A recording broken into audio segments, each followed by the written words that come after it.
Hello everyone, welcome to eCoaching. So in this video, we are going to start our journey with logical reasoning, right? Now, we know from the previous videos that logical reasoning is an important section in all the aptitude tests, right? In CAT, it comes under LRDI or DILR, that is data interpretation and logical reasoning, right? So logical reasoning, we have been introduced to, right? We know what kind of chapters will be there in logical reasoning, and we know a little bit about the course. Today we are going to start with two building blocks of logical reasoning, two chapters which are not so difficult, right? Which are something that you might be familiar with, and these chapters are directions and blood relations, right? So in this video we will be covering both. So we will be first discussing the theory, and then we'll be directly jumping to the questions. All right, so let's begin this journey. First, let's have a look at the directions. So the first chapter that we are going to talk about is directions, right?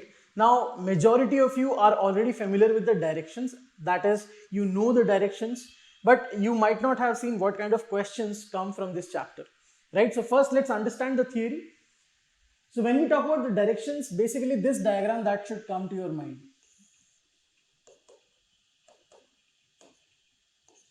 Right? So these are the four directions, four of the primary directions, right? This one is north. This one is south. Majority of you already know this. Some of you might have a confusion between east and west. East kahan par hai, west kahan par hai. So east is to the right side and west is to the left side. East is to the right side, west is to the left side, right? So everyone knows that these are the four directions, four main directions, correct? Now, if let's say I want to name this direction, what should I call it? So I'm sure most of you know this. It is called northeast, right? It is called northeast. Similarly, if I have to name this direction, it will be called southwest. Similarly, this direction, it will be called southeast. And this direction, it will be called northwest. Now, I have a question for you here. आप लोगों ने इसको north east बोला, why not east north? North east ही क्यों बोला आपने इसको, ईस्ट नॉर्थ क्यों नहीं? सोचो, why did you not call it east north? North east क्यों? Some of you might say कि सर नॉर्थ से ईस्ट ऐसे जाना है, क्लॉकवाइज डायरेक्शन में, तो फिर यहां पर क्यों आप एंटी क्लॉकवाइज गए? अगर क्लॉकवाइज ही जाना होता तो यहां पर बोलना चाहिए था वेस्ट नॉर्थ, बट यहां पर भी आपने एंटी क्लॉकवाइज गए और आपने बोला नॉर्थ वेस्ट. ऐसा क्यों? Pause the video, think about it for 2 minutes. क्यों हम उनको नॉर्थ ईस्ट नॉर्थ वेस्ट बोलते हैं, ईस्ट नॉर्थ वेस्ट नॉर्थ क्यों नहीं? सो यहाँ पर एक चीज आपको समझ में आनी चाहिए, दैट डायरेक्शंस में भी north and south, these are two primary directions in terms of navigation. आप लोगों ने कंपास देखा होगा बचपन में, कंपास में भी दो ही डायरेक्शन होती थी, north and south. East west आज भी इसमें नहीं लिखे होते हैं, right? So you have to understand that north and south have been used in navigation since ages. Navigation मतलब प्लेस ए से प्लेस बी तक जाना, और उसके लिए north and south as a first reference use होते हैं, बाद में ईस्ट एंड वेस्ट. इसीलिए north and south are the primary of the primary directions, and that is why हर जगह नॉर्थ एंड साउथ को प्रायोरिटी दी जाती है. जैसे यहाँ पर आपने देखा north east, south west, north west, right? So the reason is that north and south are primary among the primary directions, right? Okay, चलिए, ये तो थोड़ा सा ट्रिविया था, ये तो हमने देख लिया. डायरेक्शंस भी हमने देख ली. ओके, वन मोर थिंग, ऐसा जरूरी नहीं है कि नॉर्थ ईस्ट होने के लिए ये एग्जैक्टली 45 डिग्री हो, ऐसा जरूरी नहीं है. अगर मैं यहां पर एक और लाइन ऐसे ड्रॉ करूं तो ये भी नॉर्थ ईस्ट ही है. दैट मीन्स आपको समझना पड़ेगा कि ये पूरा एरिया साउथ वेस्ट है, ये पूरा एरिया साउथ ईस्ट है, ये पूरा एरिया नॉर्थ ईस्ट है, और ये पूरा एरिया नॉर्थ वेस्ट है. This is you have to understand, right? North east का मतलब जरूरी नहीं है कि 45 डिग्री पे ही आप चलो तो ही आप नॉर्थ ईस्ट पे जा रहे हो. No, it north east is basically a region rather than a direction. It is a region, right? So सबसे पहले इंपॉर्टेंट चीज है डायरेक्शंस के लिए कि डायरेक्शंस कौन सी कहां पर है ये आपको समझ में आ जाना चाहिए, है ना? Okay, now let's say I want to understand which direction will be your north versus which direction will be my north. For example, अभी मैं आपके स्क्रीन पे हूं, so you are facing me and I am facing you. Okay, so if I point towards my north, will it be like this? जो मैं आपकी तरफ point कर रहा हूं, is it my north? And similarly, अगर मैं आपको बोलूं कि point at your north, तो क्या आप मेरी तरफ से उंगली करोगे? सवाल यह है कि फिर नॉर्थ कौन सा रहा, आपका वाला नॉर्थ सच्चा है या मेरा वाला नॉर्थ सच्चा है? द पॉइंट इज दैट कि ऐसा कुछ नहीं होता. There is nothing called your north, there is nothing called my north. North is north. Directions are fixed, they can not be changed, right? Directions are fixed.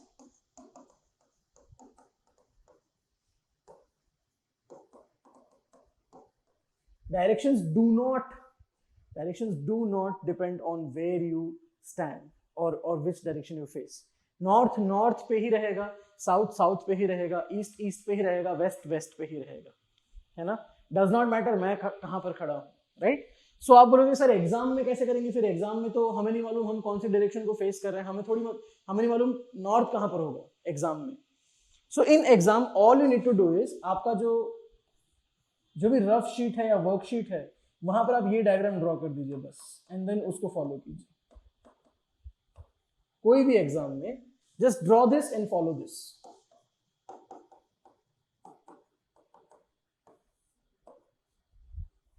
कोई भी आप exam में बैठे हैं, आप बस अपने पेपर में एक सीधा डायग्राम बना दीजिए और फिर उसको रेफरेंस लेकर आगे बढ़िए, right?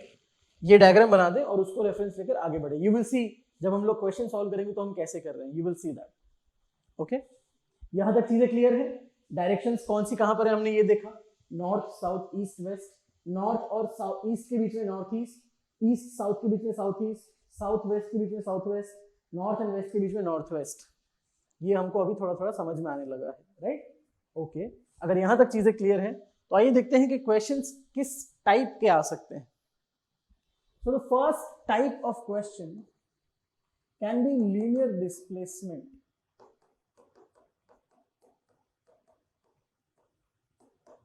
First type of question can be linear displacement. किसी चीज का या फिर किसी इंसान का displacement, but in terms of linear, in terms of a line. How does that work?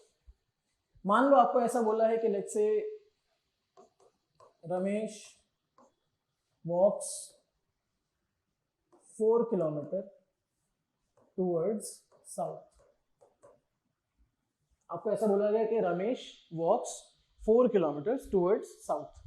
सो आपको क्या करना है? लेट्स से यहां पर रमेश यहां पर है, this is where Ramesh is, point A. यहां से आपको साउथ मतलब नीचे, ऑब्वियसली हमारा रेफरेंस डायग्राम रेडी है, आप यहां पर ड्रॉ कर सकते हैं साइड में. This is north south east waste. आप देख रहे हो साउथ नीचे जा रहा है, तो यहां से हमें 4 किलोमीटर नीचे लाना है उसको. लेट्स से ये 4 किलोमीटर है और ये पॉइंट बी है. यहां पर रमेश अब खड़ा है, Ramesh is standing at point B. Okay, मान लो फिर आपको ऐसा दिया गया कि Ramesh takes a left turn. Ramesh takes a left turn. So मैं यहां पर लिख रहा हूं Ramesh takes a left turn and walks for 3 kilometre. अब सवाल यह है कि ये लेफ्ट अब किसका गिनोगे, आपका लेफ्ट या रमेश का लेफ्ट? सोचो, आपका लेफ्ट या रमेश का लेफ्ट, या फिर दोनों लेफ्ट सेम ही होंगे?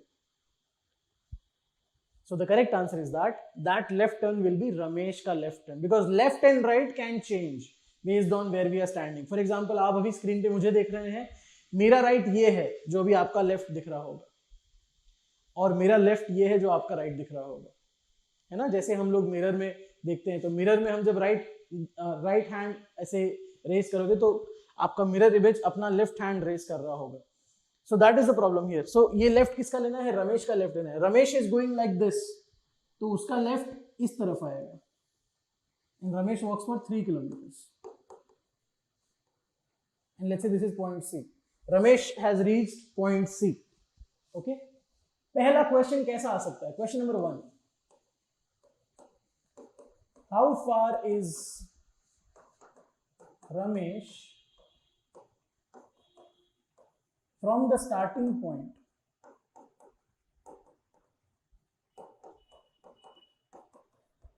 सबसे पहला question, how far is Ramesh from the starting point. आपको क्लियरली पता चल गया होगा अभी तक के आंसर कैसे आने वाला है। सी यू, आपके पास ए बी है, बी सी है, but you have been asked to find A C. Correct. Obviously Pythagoras theorem से हम आंसर लाएंगे बिकॉज ये 90 डिग्री का एंगल है। We know that A B square plus B C square is equal to A C square, and hence हमारा answer क्या आएगा? A C is nothing but 5 kilometre. A C is nothing but 5 kilometre, ये हमारा answer आएगा। सो एक चीज यहां से ये समझ में आती है कि डायरेक्शन के क्वेश्चन में पाइथागोरस थ्योरम का एप्लीकेशन बहुत ज्यादा आप देखेंगे। अगर आपको ये पूछा है कि स्टार्टिंग पॉइंट से कितना दूर है या फिर एंड पॉइंट कितना पास है वगैरह वगैरह, डिस्टेंस ढूंढना है, तो 99% of the cases you will be using Pythagoras theorem, right? Question number 2, in which direction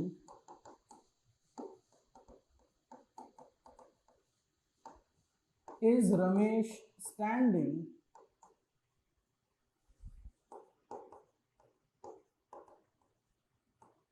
with respect to the starting point?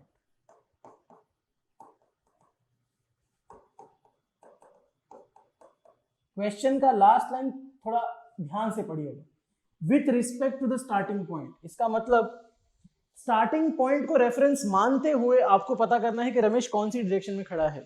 Figure पे देखिए, स्टार्टिंग पॉइंट ए था, है ना, तो मुझे स्टार्टिंग पॉइंट को रेफरेंस लेना पड़ेगा, मुझे स्टार्टिंग पॉइंट को रेफरेंस लेना पड़ेगा। इसका मतलब क्या? ये पॉइंट के रेफरेंस में डायरेक्शंस कहाँ होंगी ये पता करनी पड़ेंगी। सो इसका मतलब है सीधा मैं बस थोड़ा सा अपना डायग्राम ड्रॉ कर लूँ। यहाँ पर ये होगा नॉर्थ, ये साउथ, ये ईस्ट, ये वेस्ट। इसका मतलब पॉइंट ए के रेफरेंस में रमेश इस डायरेक्शन में है। देखिए ये डायरेक्शन, ये कौन सा डायरेक्शन है? साउथ और ईस्ट के बीच में, साउथ ईस्ट। इसका मतलब आंसर क्या है? South east.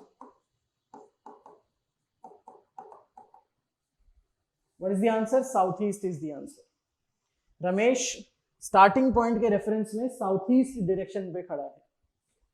क्लियर है everyone? This is the first type, linear displacement. अब इस टाइप के क्वेश्चन को टफ करने के लिए मैं क्या कर सकता हूं? एज अ पेपर सेटर और as a question setter, what can I do to make this question tough?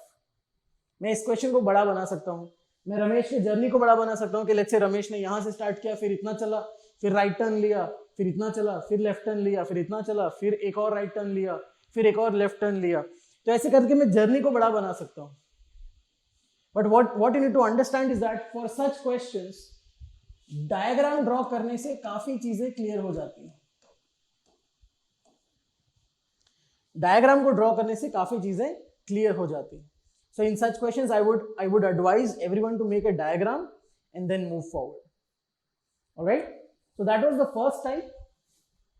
The second type of questions are angular displacement.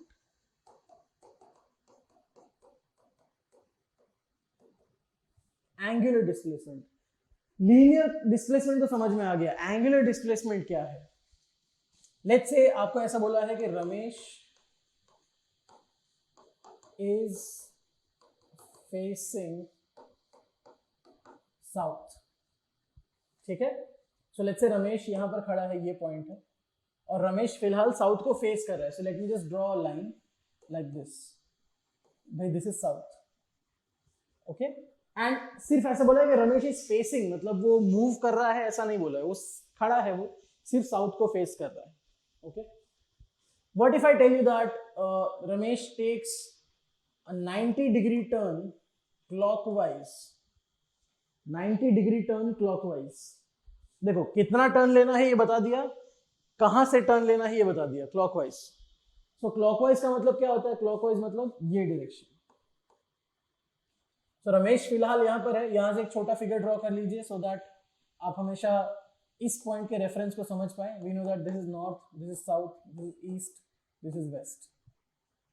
चलिए फिलहाल रमेश का डायरेक्शन साउथ पे है, अगर वो 90 डिग्री टर्न लेता है तो 90 डिग्री यहां से इतना आ जाएगा, मतलब ये रमेश का नया डायरेक्शन है, which is it, west. So Ramesh is facing west right now. क्या ये चीज आपको समझ में आया कि नहीं आई? 90 डिग्री टर्न लेना है, क्लॉकवाइज टर्न लेना है। कैसे पता चला ये 90 डिग्री है? बिकॉज ये पूरा कितना डिग्री होता है, 360, है ना? तो ऑब्वियसली उसमें से ये कितना पार्ट होगा, ये होगा 90 डिग्री, राइट? ये तो आप जानते ही हैं कि हर एक क्वाड्रेंट 90 डिग्री का होता है, राइट? ओके, व्हाट इफ आपको ऐसा बोला जाए कि Ramesh then takes 180 degree turn anticlockwise, 180 degree turn anticlockwise. चलिए आप सोचिए, पॉज कीजिए वीडियो, सोचिए कि उसका अब कौन सा डायरेक्शन वो फेस करेगा, 180 डिग्री एंटी क्लॉकवाइज।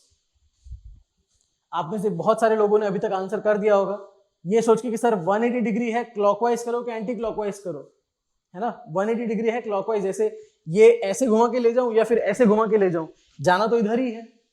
इसका मतलब है 180 डिग्री पे आप कहां पर पहुंच जाएंगे, वापिस ये ईस्ट पे।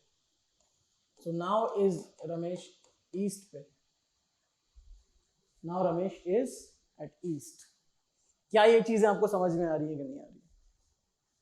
Right, it's very simple. Angle दिया होगा, डायरेक्शन दिया होगा। ओके, अगर ये समझ में आया है तो चलिए एक छोटा सा क्वेश्चन करते हैं।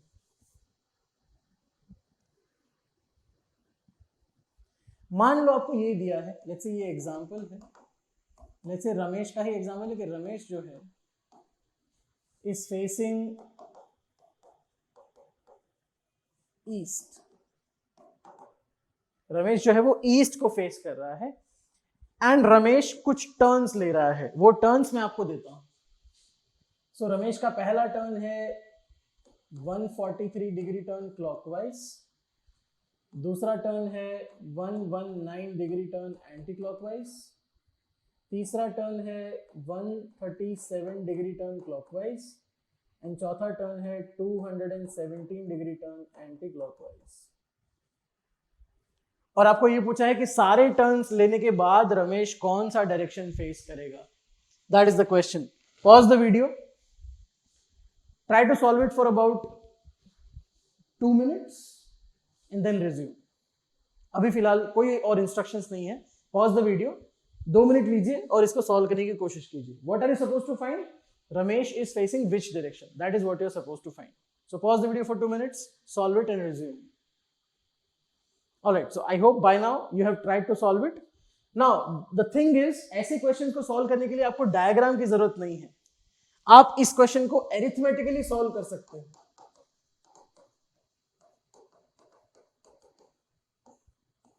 कैसे अरिथमेटिकली सॉल्व कर सकते हो? मान लो कि क्लॉकवाइज टर्न को आप बोलते हो पॉजिटिव, एंटी क्लॉकवाइज टर्न को नेगेटिव, क्लॉकवाइज टर्न को पॉजिटिव, एंटी क्लॉकवाइज टर्न को नेगेटिव, ठीक है? चलिए टोटल क्लॉकवाइज टर्न कितना है, 143 प्लस 137, ये है टोटल क्लॉकवाइज टर्न। कितना होगा ये, 280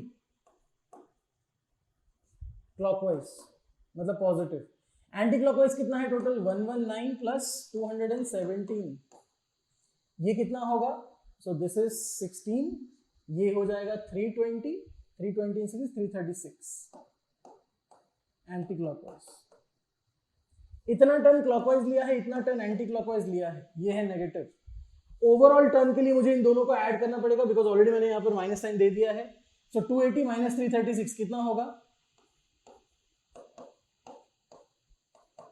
280 minus 336, that will be minus 56. Please understand, overall turn कितना आया, माइनस 56। आई एम श्योर आप में से बहुत सारे लोगों को समझ में आ गया होगा कि अब हमें 56 डिग्री टर्न लेना है। लेकिन सर ये माइनस आया, उसका मतलब क्या? माइनस का मतलब क्या है, एंटी क्लॉकवाइज, हमने पहले ही दिया था। माइनस का मतलब है एंटी क्लॉकवाइज। तो अब हमें क्या करना है, रमेश को बस एक बार माइनस 56 मतलब 56 डिग्री टर्न करवाना है एंटी क्लॉकवाइज। कौन सा डायरेक्शन फेस कर रहा है रमेश, ईस्ट। ईस्ट कहां पर होता है, ईस्ट होता है यहां पर, ऐसे। अब रमेश जो है वो माइनस 56 टर्न ले रहा है, वो भी एंटी क्लॉकवाइज। एंटी क्लॉकवाइज मतलब ऐसे। तो रमेश यहां तक जाएगा और ये डायरेक्शन कौन सा होता है, ये ईस्ट होता है, ये नॉर्थ होता है, तो ये कौन सा होगा, north east. So north east is the answer, right. इसका मतलब ये मेथड हमने यहाँ पर क्यों किया, जब ये एंगल्स ऐसे थोड़े से वियर्ड दिए हो, जब एंगल्स को आप ड्रॉ नहीं कर सको, ड्रॉ किसको कर पाओगे, 90, 45, 180, 270, 360, इनको आसानी से ड्रॉ कर पाओगे, लेकिन ये 143, 119, 137 ऐसे एंगल्स को आप ड्रॉ नहीं कर पाओगे। सो बेटर है उनको एरिथमेटिकली सॉल्व कीजिए, right. So this type of question is called angular displacement, जहां पर आप ड्रॉ करके या तो एरिथमेटिकली क्वेश्चन को सॉल्व करेंगे, right. So with that basic understanding